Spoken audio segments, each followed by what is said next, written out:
जय हरी शेतकरी मित्रांनो, एसटी महामंडळाच्या माध्यमातून सध्या एनसीएमसी कार्ड काढणं चालू आहे। बऱ्याच लोकांनी काढलेली बी आहेत, पण या माध्यमातून व्हालंय काय, त्याची जी किंमत ठरलेली त्या किमतीपेक्षा जास्त कार्ड काढताना पैसे घेणं चाललेले आहेत। मग कुठे 300 घ्यालेत, कुठे 350 घ्यालेत, कुठे 250 घ्यालेत, पण त्याची मूळ किंमत काय आहे, आपण पैसे किती द्यायला पाहिजे हे समजून घेणं गरजेचं आहे।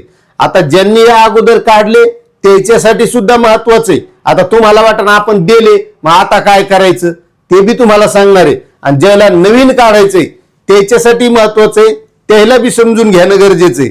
आता त्यासाठी तुम्हाला सांगतो सुरुवातीला की एनसीएमसी कार्ड जे आहेत, तर जे प्रवासी आहेत त्याला सवलतीत प्रवास करण्यासाठी हे कार्ड ऑनलाईन पद्धतीचं चालू केले।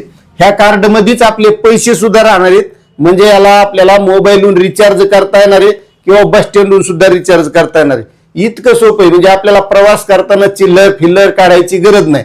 आता हे कार्ड कोणासाठी आहे? अमृत ज्येष्ठ नागरिक आणि महिला, विद्यार्थी आणि पत्रकार। तर सध्या फक्त अमृत ज्येष्ठ नागरिक आणि महिला हे कार्ड काढायलेत, पत्रकार काही काढायलेत, विद्यार्थी सध्या सुट्ट्या असल्यामुळे काही काढिलेत, पण पुढे त्यालाही काढावं लागणार आहेत। त्यामुळे हे जास्तीचे पैसे आपण द्यायचे नाही। आता महत्वाचा याचा मुद्दा एक समजून घ्या, याची मूळ किंमत काय। ज्याला नवीन कार्ड काढायचे, नवीन कार्ड काढण्यासाठी 199 रुपयेच फक्त लागणार आहेत। आणि ज्याच्याकडे या अगोदर जुने कार्ड काढले होते, मागे एकदा काढले होते की नाही, ते जुने कार्ड ज्यांच्याकडे असेल त्यांनी ते जुनं कार्ड परत द्यायचं आणि त्याला फक्त 149 रुपयेच लागणार आहे त्याच्यासाठी। म्हणजे 150 रुपये सरासरी, हे 200 रुपये समजा। आता 1 रुपया चिल्लर त्याच्याकडे आसन नसन काही सांगता येत नाही, तर एवढेच पैसे लागणार आहेत। मग आता आपल्याला यासाठी जे आपण शिल्लक पैसे दिले, ज्याने कार्ड काढलेले असतील त्याने, मग आता हे पैसे परत कसे घ्यायचे, तर तुम्हाला सांगतो बऱ्याच जणांना हे सांगण्यात आलेलं आहे की इथं 199 रुपये किंमत आहे, 300 काढून घ्याले किंवा 250 काढून घ्याले, तर त्याने सांगितलं की आम्ही याचं रिचार्ज मारून देऊ। मग आता ते कार्ड घेते वेळेस आपण हे पाहायचंय की त्यानं त्याच्यात रिचार्ज मारून दिले का। आणि जर तुमच्याकडून शिल्लक पैसे घेतलेले असतील तर त्या माणसाकडून आपण रिचार्ज करून घ्यायचं। म्हणजे आपलं कार्ड 200 रुपयाचं आणि शिल्लक जेवढे पैसे घेतलेत, कोणाकडून 300 घेतले, 350 घेतले, तर त्यानं वरचे पैसे याच्यात रिचार्ज मारून घ्यायचं। आलं लक्षात?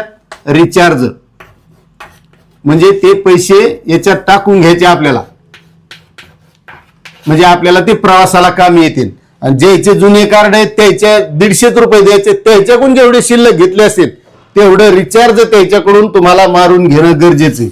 नाहीतर मग तुमचे पैसे वेस्टेज जाणार आहेत। आणि आपल्याला ही सवय लागलेली, आपण चौकशी करीत नाहीत, विचार करीत नाहीत, भेटायला का मरणाची लाईन लागली, उन्हात तान्हात म्हातारे कोथारे तिथं उभे, जस काय ते काय पळून जाणार आहे। हे कवरेक चालू राहणार आहे, हे काही बंद होणार नाही, काय नाही, त्याच्या लय उन्हात तान्हात तिथं बेजार व्हायची गरज नाही, कवरेक चालू राहणार आहे। आणि सध्याच काय बंधनकारक केलेलं नाही, सध्या तुमच्या आधार कार्डवर प्रवास करता यालाय। आता समजा ते कार्ड काढून देणारा तुमचं ऐकणं, तुम्हाला रिचार्ज करून देणं किंवा शिल्लकचे पैसे घ्यालाय, तर आता काय करायचंय, ज्या ज्या आगारात तुम्ही ते कार्ड काढायले त्या आगारात त्या आगार प्रमुखाकडे सरळ तक्रार करायची। जेवढे तिथं लाईनीला लागलेली माणसं आहेत सगळ्यांना त्या आगार प्रमुखाकडे जायचं आणि हे आमच्याकडून शिल्लक पैसे घ्यायला म्हणायचं। जर त्याची तक्रार केली ते शिल्लक पैसे घेत असला तर त्याचं ते कार्ड विक्रेता म्हणून जे काही लायसन आहे ते लायसन सुद्धा रद्द करण्यात येईल, असं परिवहन मंत्री प्रताप सरनाईक यांनी सांगितलेलं आहे।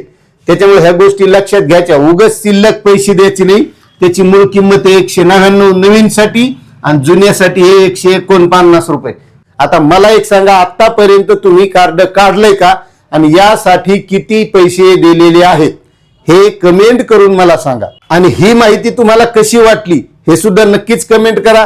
आपल्या चॅनलवर नवीन असतात तर चॅनलला सबस्क्राईब करा, व्हिडिओला लाईक करा आणि जास्तीत जास्त बांधवांना ही माहिती शेअर करा। जय जवान जय किसान।